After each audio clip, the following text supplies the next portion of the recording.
মান বলে দাবি করছি, কিন্তু আমাদের মধ্যে এই সমস্ত আমলগুলা পাওয়া যায়, এই সমস্ত আমলগুলা পাওয়া যায়। আর একটু আগে চলেন, আমরা কথাতে কথাতে এক অপরের কথা অন্য মানুষের সামনে বয়ান করে দিই, মিথ্যা। এরকমই একটা হলো গীবাত, একটা হলো চুগলখোর, আর একটা হলো তোহমাত। ভালো করে শুনবেন, একটা গীবাত, একটা চুগলখোর, একটা হলো তোহমাত। এই জিনিসটা ভালো করে শুনবেন। কথাতে কথাতে এই যে দেখবেন দু বন্ধু আছে, দু দোস্ত আছে, দু ভাই আছে, দু পড়োশি আছে, দেখে ভালো লাগে না। আমরা কি করছি, থাম শালা এরকে দোস্তিটা কেমন করে ছোটাবো বে, এরা তো খুব গাহারা দোস্তি। ইয়ার বাড়িতে খাইছে তো ওর বাড়িতে হাত হইছে, ওর বাড়িতে খাইছে তো এর বাড়িতে হাত হইছে। এবার মধ্যখানে আমি আপনি পড়ে গেলাম, দিয়ে কি করছি, আরে জানিস কি হয়েছে, আরে ওই অমুক মৌলানা হুসেন মোল্লা তোর ব্যাপারে এরকম এরকম কথা কহছিল রে। ওরে আল্লাহ, তুই যদি শুনতিক রে ভাই, তোর হাতে যা থাকতো তুই চালিয়ে দিক। এই দেখে লাগিয়ে দিলেন। দেখেন, ফের চলে গেলেন অন্য একটা মানুষের কাছে, অন্য মৌলানার কাছে, অন্য নমাজির কাছে, অন্য কোনো ভাইয়ের কাছে। ওর কথাটা আমার সামনে লাগিয়ে দিলেন, আরে ভাই জানিস কি হয়েছে, আরে অমুক লোকটা তোর ব্যাপারে এমন এমন ঘিন ঘিনাকেরা কথা কহছিল, তোর আয় বয়ান করছিল, শেখাত করছিল রে ভাই। তুই যদি শুনতিক, ওরে আল্লাহ, তুই যে কি করতিক তো সেটা আল্লাহ আল্লাহ জানছে সেটা। এবার কহেন, ইয়ার কথাটা ওকে লাগিয়ে দিলাম, ওর কথাটা একে লাগিয়ে দিলাম, ঝামেলা বেড়ে গেল। এটার নাম হলো কি, চুগলখোর। একে চুগলখোর বলা হয়। আর একটা হলো গীবাত। গীবাত কাকে বলে, ধরেন এই মজলিসে আমি নেই, আমার ব্যাপারে খুব আপনারা কথা বলছেন, আরে হুসেন মৌলভী তো এরকম ওরকম, আরে সামি মৌলভী তো এরকম ওরকম, আরে অমুক হাজি তো এরকম ওরকম, আরে অমুক মৌলভী তো এরকম ওরকম। এই যে দেখেন শুরু হয়ে গেল, যত আয়াত সব বয়ান করছেন। আল্লাহ রাসূল হাদিস কি, রে আমার উম্মত তোমরা কান করে শুনে নাও রে বাবা, যখন কোনো মুসলমান মজলিসে হাজির থাকবে না, মুসলমান যখন মজলিসে থাকবে না, দুইজন তিনজন পাঁচজন সাতজন তোমরা চায়ের দোকানে বসে আছো, গলিতে বসে আছো, অন্য অন্য জায়গাতে তোমরা বসে আছো, এমনই একটা মানুষের তোমরা কথা বয়ান করো যে লোকটা ওখানে মজুদ নাই।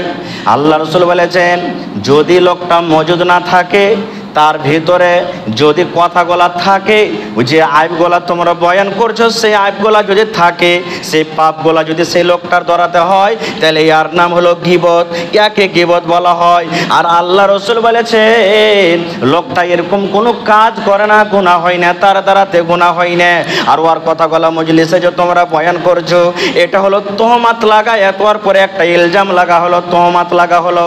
আর আল্লাহর কোরআন বলছেন, যখন কোনো মানুষের পরে তোহমাত লাগাবেন, ওর একটা দ্বারাতে পাপ হয়ে গেল, ভুল হয়ে গেল, ওই পাপটা ওই ভুলটা যদি আপনি মাফ করতে চান, 10 জন 5 জন 20 জনকে ডেকে গেলেন, একটা মজলিস জমা করে দেন। একটা মজলিস জমা করে যাওয়ার পর একটা লোককে বলেন, ভাই রে, আমি অমুকের ব্যাপারে আমি তোহমাত লাগিয়ে দিয়েছি, অমুকের ব্যাপারে আমি ইলজাম লাগিয়ে দিয়েছি, আমার ব্যাপারে তো এটা গুনাহ হয়ে গেছে, পাপ হয়েছে, এখানটা কাঁচা কমচি কাটতে হবে। একটা কাঁচা কমচি কেটে লোকটার হাতে দিয়ে দেবেন, আর বলবেন, আমাকে তুমি গুইনা গুইনা গুইনা গুইনা আসছে কোড়া মারো, আসছে কমচি মারো। এত বড় পাপ, এত বড় গুনাহ, যতক্ষণ পর্যন্ত তার পিঠে আসছে কোড়া না লাগবে, অতক্ষণ পর্যন্ত ওই লোকটার গুনাহ মাফ হবে না। এবার বলেন, দিনে কয় টাকার লোকেরও পিঠে 80 করে কোড়া পড়বে? কয় টাকার লোকের পিঠে 80 করে কোড়া পড়বে? দিনে কত টাকার আমরা গীবত করছি? রাত দিন এটা আমরা গীবতে ডুবে থাকছি, রাত দিন এই পাপটা আমরা করছি, রাত দিন আমরা এই গুনাহটা করছি, কিন্তু আমরা ছোট গুনাহ মনে করছি, ছোট গুনাহ মনে করছি। ভাইরে, আল্লাহ রাসূল বলেছেন, 3 প্রকারের মানুষের দোয়া আল্লাহ রাব্বুল আমিন খুব তাড়াতাড়ি কবুল করেন। 3টা মানুষ, 3টা লোক যদি আল্লাহর দরবারে হাত উঠিয়ে দোয়া করেন, রব্বুল আমিন আমার দোয়াটা তুমি কবুল করে নাও। আল্লাহ রাসূল বলেছেন, যেমন বিজলির কারেন্ট যেমন তারের ভিতরে দৌড়ায়, তারের ভিতরে চলে, বিজলির কারেন্টের চাইতো জোরে জোরে তেজ হয়ে রাফতারে আল্লাহর দরবারে তার দোয়াটা কবুল হয়ে যায়। তার মধ্যে হলো একটা মাজলুম। মাজলুম, মাজলুম কাকে বলে? যার পরে জুলুম করা হয়। মাজলুম কাকে বলে? যার পরে জুলুম করা হয়। আপনার আমার সাথে লড়াই যুদ্ধ, আপনার জমিন নিয়ে আমার সাথে লড়াই আছে, আইল নিয়ে আমার লড়াই আছে, অন্য কোনো ঝামেলা আপনার সাথে লেগেছে, আপনি অন্যায়ভাবে আমার পরে জুলুম করছেন, অত্যাচার করছেন, আমার শক্তি নাই, ক্ষমতা নাই যে আপনার সাথে আমি মোকাবিলা করব, আমার 5 খান 10 খান লাঠি নাই যে আপনার সাথে আমি মোকাবিলা করব। এবার আল্লাহ রাসূল বলেছেন, ইয়াকে বলা হয় মাজলুম, যার পরে জুলুম করা হয়। ওই লোকটা যদি আল্লাহকে বিচার দিয়ে দেয়, রব্বুল আমিন দুনিয়াতে আমার 5 খান 10 খান লাঠি নাই, আল্লাহ আমি তার সাথে লড়াই করতে পারবো না, আল্লাহ তাকে যুদ্ধ করে পারবো না, টাকাতে পারবো না, জমিতে পারবো না, শক্তিশালীতে আল্লাহ পারবো না, আল্লাহ তোমাকে বিচার দিয়ে দিলাম, এই রব্বুল আমিন তুমি তার বিচার করে দাও, ফয়সালা করে দাও। আল্লাহ রাসূল বলেছেন, বিজলির কারেন্টের চাইতে তেজ রফতারে আল্লাহর দরবারে তার দোয়াটা কিন্তু কবুল হয়ে যায়। আমরা মানুষের কথা বলি, যার কেউ দুনিয়াতে না আছে, তার কি আছে? আল্লাহ, আল্লাহ আছে ভাই। এই জন্য গীবত করাটাও হলো একটা কি জুলুম। যার পরে আপনি যার ব্যাপারে গীবত করছেন, ভাই এই সমস্ত পাপ গুনাহ থেকে বেঁচে থাকেন। ভাইরে, জীবনের কতদিন আমাদের টাইম সময়, আজকে খুতবা দিচ্ছি, খুতবার মাধ্যমে আমি হতে পারে বাড়ি যেতেও না পারি, আপনি নামাজ পড়িতে এসেছেন, বাড়ি নাও যেতে পারেন। যদি কোনো লোকের ব্যাপারে আপনি গীবত করে চুগলখড়ি করে মরে যান, এই গুনাহটা আল্লাহ তাবারাক ওয়া তাআলা কিন্তু মাফ করবে না। আল্লাহ রাসূলের হাদিস, আল্লাহ রাসূল সাল্লাল্লাহু আলাইহি ওয়াসাল্লাম বলেছেন, আল্লাহ তাআলা কোরআনে বলেন, নামাজ পড়বেন না পড়বেন সেটা আপনার ব্যাপার, আল্লাহর ব্যাপার। নামাজ পড়লে নেকি আছে, না পড়লে গুনাহ হবে। আল্লাহ তাআলা যদি চাহে তো মাফ করবে, চাহে তো আযাব দিয়ে দিবে। আপনি রোজা রাখবেন, আল্লাহর ব্যাপার, আপনার ব্যাপার। পড়লে নেকি আছে, না পড়লে গুনাহ আছে। যদি রোজা না রাখেন, আল্লাহ চাহে তো মাফ করবে, চাহে আপনাকে শাস্তি দিতে পারে। কিন্তু মুসলমান, শিরিক একটা এমনই পাপ, একটা এমনই গুনাহ, মরার আগে আগে যদি আপনি শিরিক করলেন, আর শিরিক করার পর যদি মরার আগে আগে আপনি যদি তওবা করেন আল্লাহর দরবারে যে আল্লাহ আর করব না, আল্লাহ রাব্বুল আলামিন এই গুনাহটাও মাফ করে দেবেন। কিন্তু ইয়ার এলাওয়া একটা জীবনে এমনই গুনাহ আছে, মরার পরও সেটা আল্লাহ তাবারাক ওয়া তাআলা নিজে মাফ করবেন না। কখন মাফ হবে? যখন যার ব্যাপারে আপনি শিকায়ত করেছেন, যার পরে জুলুম করেছেন, যতক্ষণ পর্যন্ত ওই লোকটা মাফ না করবে, ততক্ষণ পর্যন্ত আল্লাহ রাব্বুল আলামিন আপনার এই গুনাহকে মাফ করবে না। ভাই মুসলমান, একটা উদাহরণ নিয়েলেন, আমি আপনার উপরে জুলুম করেছি, আমি নামাজ রোজা হজ যাকাত করি না করি এটা আল্লাহর ব্যাপার, আমার ব্যাপার। আপনাকে আমি না যাই জীবনে একটা গাইল দিয়ে দিয়েছি, জীবনে আপনাকে এক চড়া মেরে দিয়েছি, জীবনে এমনই কোনো কষ্ট আপনাকে দিয়েছি, ওই রাগটা আমার উপরে আছে। আল্লাহ রাব্বুল আমিন বলেন, বান্দারে এই গুনাহ, এই পাপটা যার দ্বারাতে, যার ব্যাপারে তুমি করেছো, দুনিয়াতে ওর হাত ধরে পারা তো হাত ধরে মাপ লিয়ে এলাও, দুনিয়াতে পা ধরে পারো তো পা ধরে মাপ লিয়ে এলাও, দুনিয়াতে টাকা দিয়ে পারো তো টাকা দিয়ে মাপ লিয়ে এলাও, দুনিয়াতে তার কাছ থেকে যেমনি ভাবে পারো মাপ লিয়ে এলাও। কিন্তু মরার পর তুমি যদি ওই লোকটার বোঝা নিয়ে মাথাতে চলে আসো, আর লোকটা যদি তোমাকে মাফ না করে, আমি আল্লাহ রাব্বুল আমিন ওই গুনাহ তোমার মাফ করব না, যতক্ষণ পর্যন্ত ওই বান্দা তোমাকে মাফ না করবে। লম্বা হাদিস আছে, এদিকে আমি অধিকার যাব না। বলার উদ্দেশ্য এই জন্য তো আমরা বলি, মত যখন জানাজা হাজির সামনে থাকে, 10 ভাই শোনেন, লেনদেন যদি আর বিচারে কেউ থাকে, আমরা ওয়ারিস আছি, আল্লাহর রাস্তে আল্লাহ দিয়েছে, দেনেওয়ালা আছে, যদি কেউ পান তো দিয়ে ওয়ারিস আছে, দিব। আর কোনো ভাই যদি কোনো কষ্ট পেয়ে থাকেন, আল্লাহ রেহে মাফ করে দেন। এই জন্যই বলে, এই জন্য তাকে মাফ করতে হবে। আর একটা কথা আরও বলে দিই, আপনার বিয়ে করা 40 বছর হয়ে গেল, 50 বছর হয়ে গেল, 30 বছর হয়ে গেল, বছরে আপনি 2 কাঠা 1 কাঠা 5 কাঠা করে জমিন কিনছেন, দুনিয়াতে আপনি বাড়ি বানাইছেন, সমুক সব করছেন। এই মসজিদের মধ্যে কত ভাই এমন আছে, ওরে আল্লাহ, ওর নাতি হয়ে গেল, পোতা হয়ে গেল, 2000 1000 3000 5000 10000 স্ত্রীকে যে মোহর বলে দিব বলে তাকে ওয়াদা করে বিয়ে করে এনেছে, 3টা যে কবুল করে বাড়িতে এনেছে, এখন পর্যন্ত তার মোহর কিন্তু আদায় হয়নি।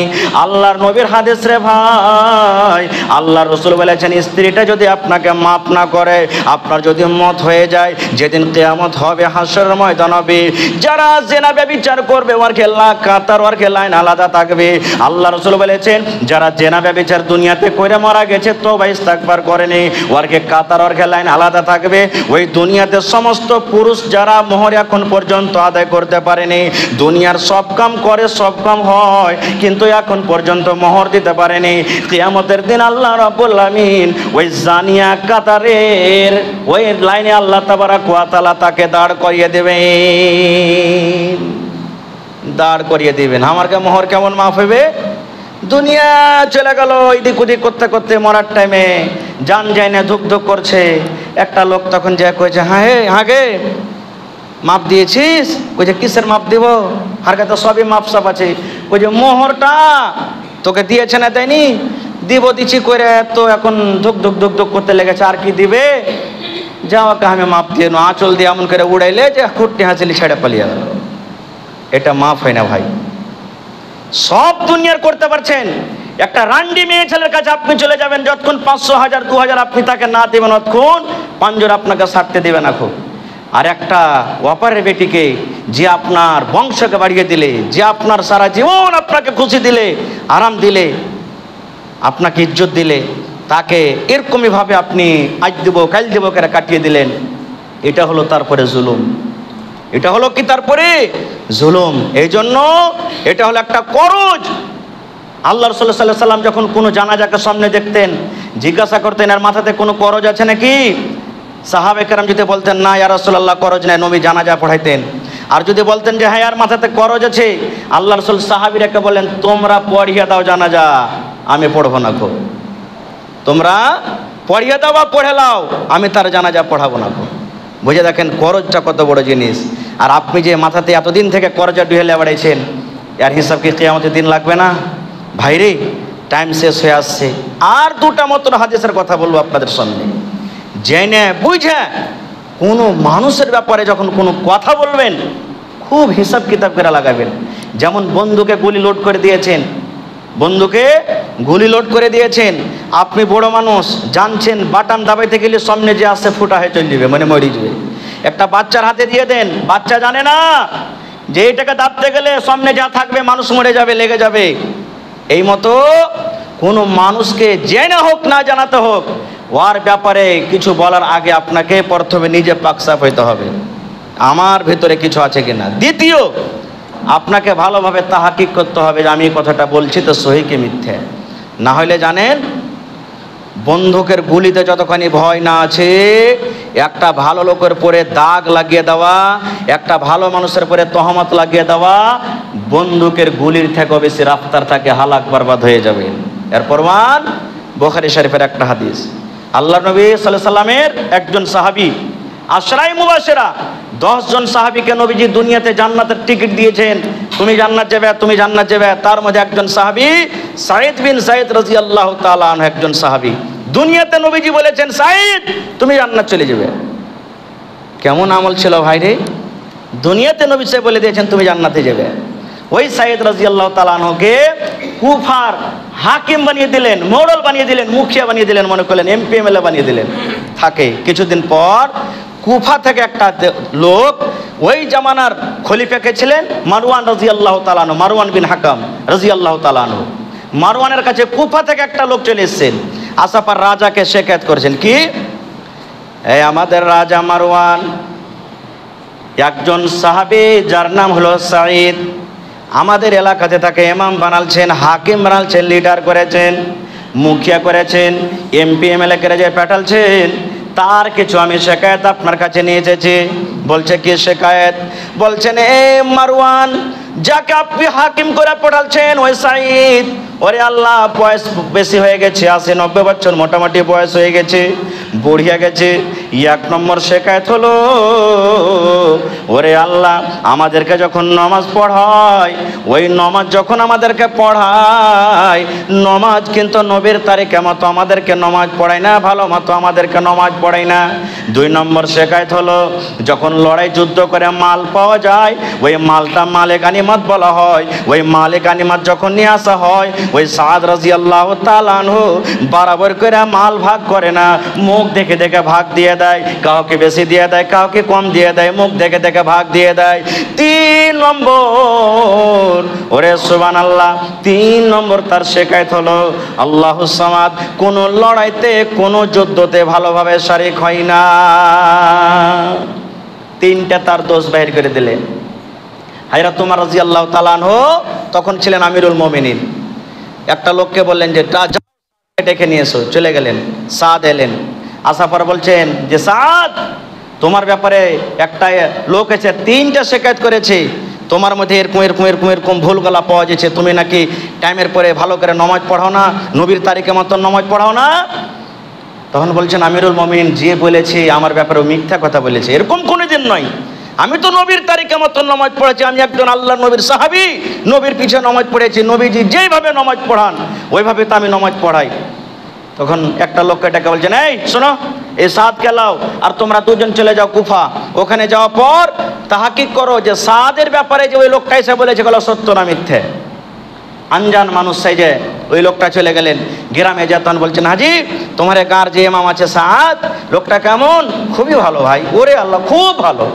ওকে বলছে, আরে ভাই, তোমার গ্রামের যে লোকটা সাদ আছে, নমাজ টমাজ ভালো করে ঠিকঠাক পড়েছে, হ্যাঁ, মানে যাকে জিজ্ঞাসা করেছে খুব ভালো জবাব পেয়েছে। ইল্লা ওই লোকটাই যে আইসে ওমর ফারুককে শিকায়ত করেছিলেন, ওই লোকটা ছাড়া সব ভালো নাম করেছে। এবার মামলা শেষ। এবার সাদ রাদিয়াল্লাহু তাআলা আনহু কি বলছেন? আসমানের দিকে নিজের মাথাটাকে উঠিয়ে নিলেন, চোখ দুটাকে উঠিয়ে নিলেন, আল্লাহর দরবারে দোকান হাত তুলে দিলেন। এবার দোয়া করছেন, কি দোয়া?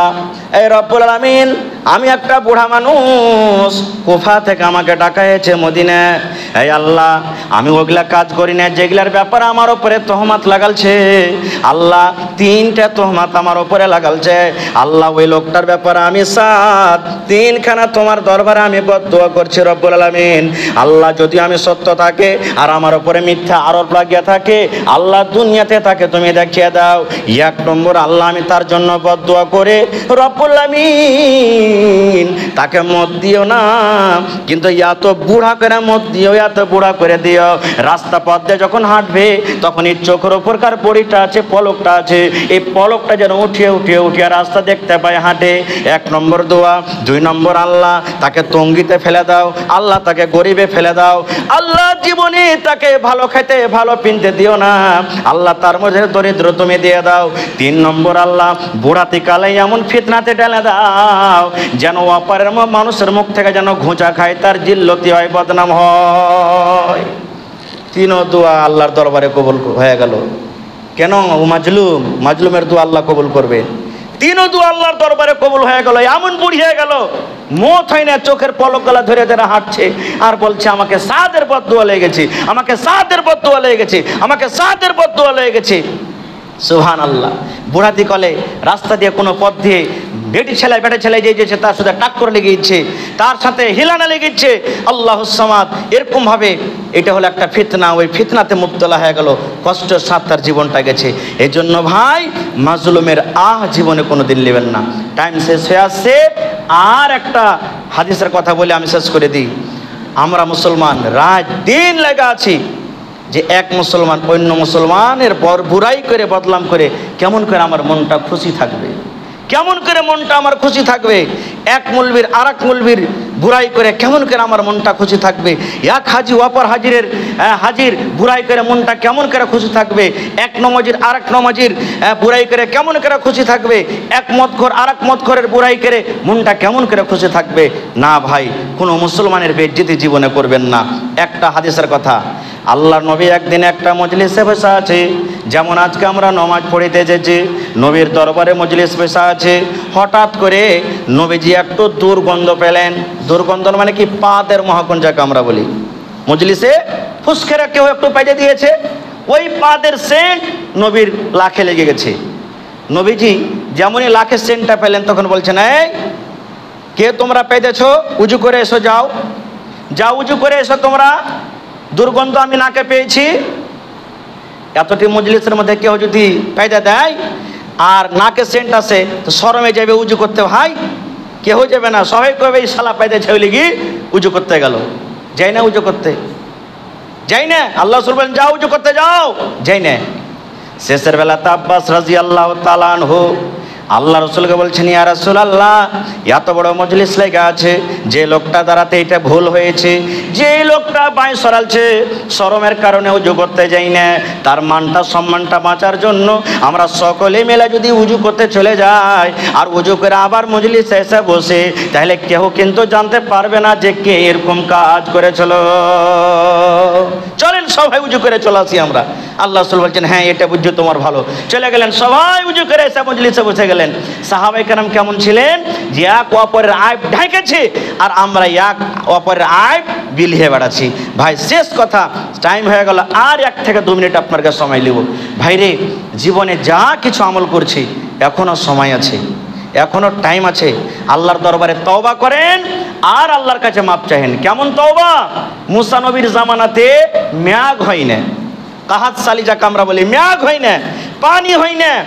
মুসা নবী সমস্ত ওয়ার যত বানি ইসরায়েলের লাইলস্কর ছিল, ছোট বড় নর নারী সবকে নিয়ে একটা মাঠে চলে গেলেন, আর যাওয়ার পর আল্লাহর দরবারে দোয়া কবুল করতে লাগলেন। আল্লাহর দরবারে যেমনই দোয়া করছেন, আল্লাহ মেঘ দাও, পানি দাও, আল্লাহুস সামাদ। আস্তে আস্তে আস্তে আসমান এমন সাফ হইলো যে মেঘের একটুকু কিছু দেখাই যায় না, কিচ্ছু দেখা যায় না। আর নবীরকে দোয়া তো আল্লাহ রদ করবে না, দোয়া কবুল হবে। এবার মুসা নবী তখন আল্লাহকে বলছেন, রব্বুল আলামিন, আমার মান সম্মানকে তোমার দরবারে ঘটে গেল আল্লাহ, আমার দোয়া কবুল হয় না। এত লোক আল্লাহ পেরেশানিতে আছে, জীবজন্তু পক্ষপাখালিতে পেরেশানিতে আছে।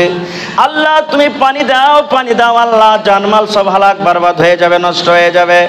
এবার আল্লাহ রাব্বুল আলামিন বলছেন, মুসা, তোমার মান সম্মান আমার দরবার থেকে কমেনি, ঘটেনি, যতক্ষণই আগে ছিল এখনো আছে, কিন্তু আমি পানি দেই নাই। এর জন্য তুমি যতটি লোককে দোয়া করতে এনেছো, এই লোকের মধ্যে একটা এমনই লোক আছে যে 40 বছর ধরে গুনাহ করছে, পাপ করছে, 40 বছর ধরে গুনাহ করে, পাপ করে আমাকে আল্লাহ রাজি করে না।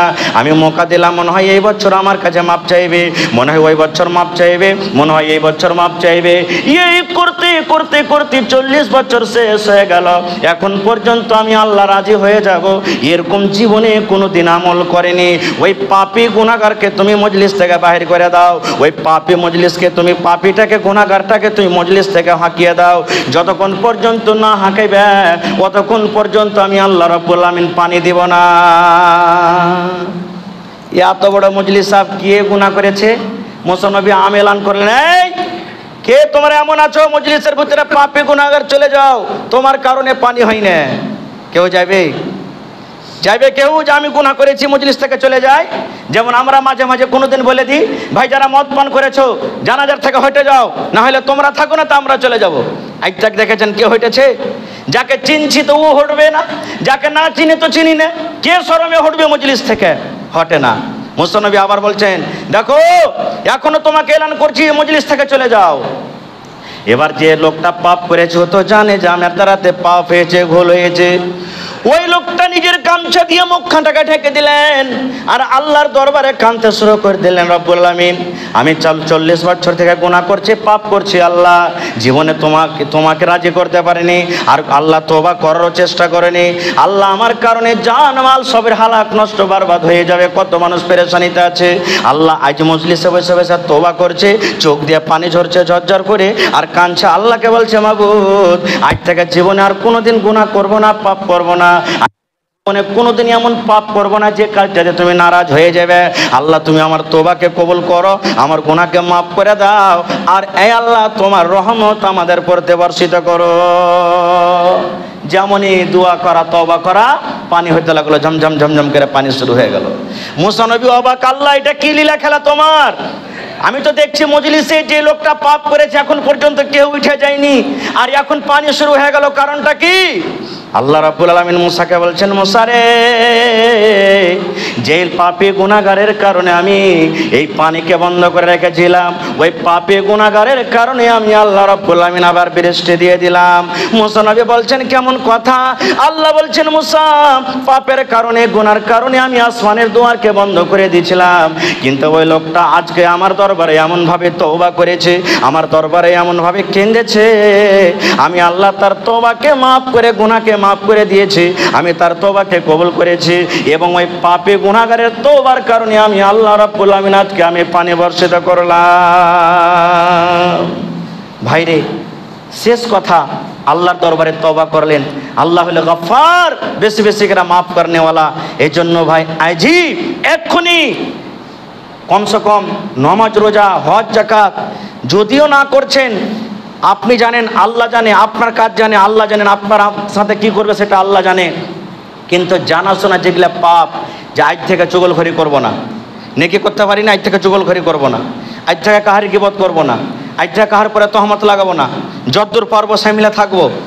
এখানটা তো কমসে কম ভাই বেঁচে থাকেন। আল্লাহর কাছে দোয়া করি, রব্বুল আলামিন আমরা মুসলমান নবীর তারিকা মতো যাতে আমরা জীবনটা কাটতে পারি তার তুমি তৌফিক দাও। আল্লাহ সমস্ত গুনাহ, সমস্ত পাপ, যে গুনাহ